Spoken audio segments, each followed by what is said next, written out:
I sure can. I sure can.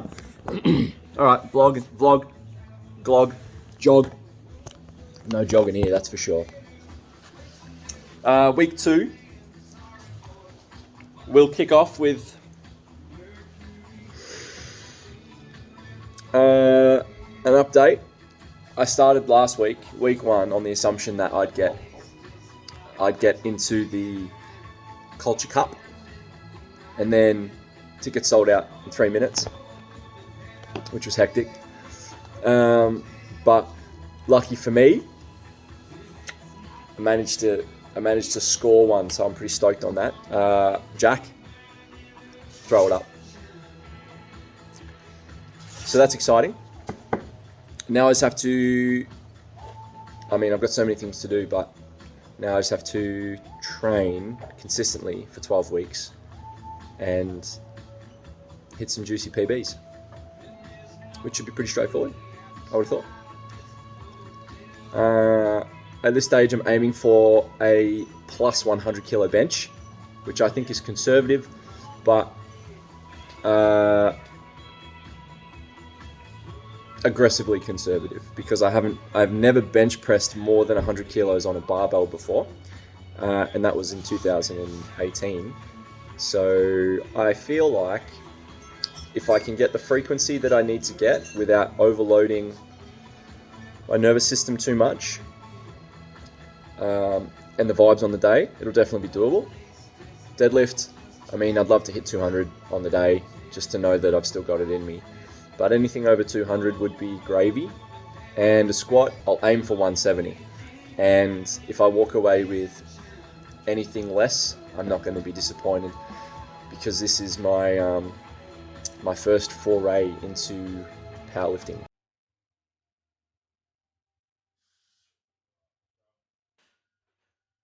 I'm going to treat myself like I'm a client that I'm going to be coaching. 32 years old. I haven't done a strength comp since 2018. That was the Static Monster one. And I haven't really lifted heavy since 2019. I've started supplementing my training again with some heavy stuff. I've been training a lot more of the main compound lifts with Jacob from Synergy Strength and out at Peninsula Barbell, which has been a lot of fun. Because I coach in the mornings and my mornings can be pretty busy, I'm going to use those times to get my movement quota in. So my movement quota is, at the moment, it's just 2 sets of 10 with 15 kilo plate on the ground, and I'm doing some toe and heel elevated toe touches with a bit of load, and then 2 sets of 5 heavy kettlebell rollovers. So in the mornings, when my nervous system's a little sleepy, I'm just trying to express movement patterns through different planes that aren't this sort of straight line sagittal plane. When we express force, we do it in one straight line, we do it in one plane, but we're doing it by absorbing force from the ground and from all 3 planes to create stability in the system so that we can drive off in a direction. So we move in a 3-dimensional world very 2-dimensionally, and when we strip layers back even further and we do something like a bench press or a deadlift or a squat, because of the nature of our makeup and the way that the compound lifts themselves are very symmetrical in their design. We've got 2 feet on the ground or 2 hands on the bar, and we're driving one fixed bar.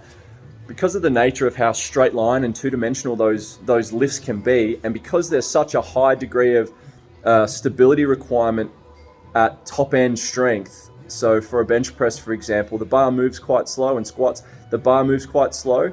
Your prime movers, your big muscles, are punching force into that bar, but it's your small movers, your like little stabilizers, that while they're still working concentrically to drive the force of the bar with your prime movers, they're actively working to keep the joint moving in a straight line, or the bar path at least moving as straight as possible. So the more, control, this is what I believe, the more control you have over those smaller muscles, the more control you'll have at your top end sort of strength thresholds, and your plateaus won't last for as long, because you're developing the system, the framework as you develop the top end strength through your training.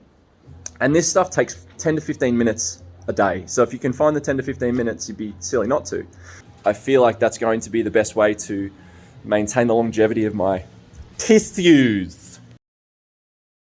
Yeah, daddy! Then we're going to bolt that thing to the wall. Just goes there. A little bit of nosebleed.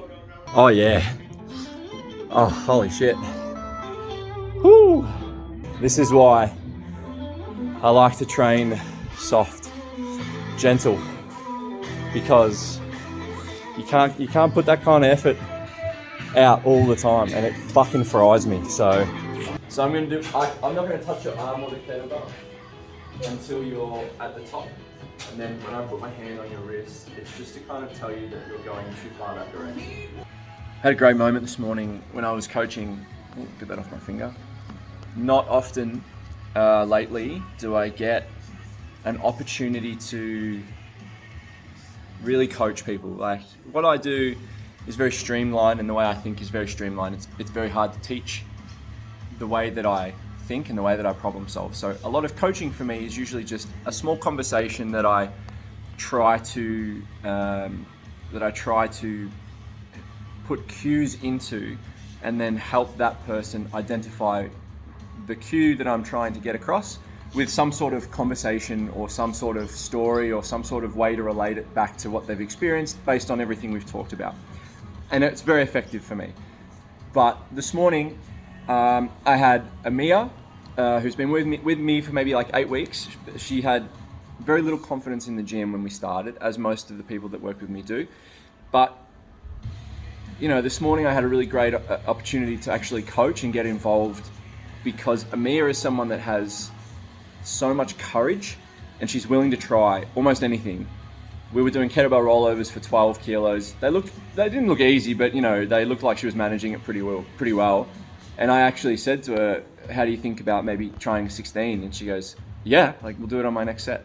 So already I knew that there was a level of excitement and arousal that was going to be consistent with the reps, and I didn't have to do any work to get her up and about. But that made me feel great to be a part of that experience, which is challenging to elicit from a lot of people, because it's new to them. This whole environment's new to them. So that kind of trust and courage that Amia showed me this morning was amazing. And then obviously you get to watch the reps because I'm gonna cut them into the end of this video. But that's the kind of environment I love to foster around here, and that's where I've always felt the most comfortable as a strength coach. But it's not very, marketable. It's not marketable strength training to say, hey, come and join this culture, this environment that builds trust and courage, so that you don't have to find the confidence to hit those heavy reps. It's already there. You've built it.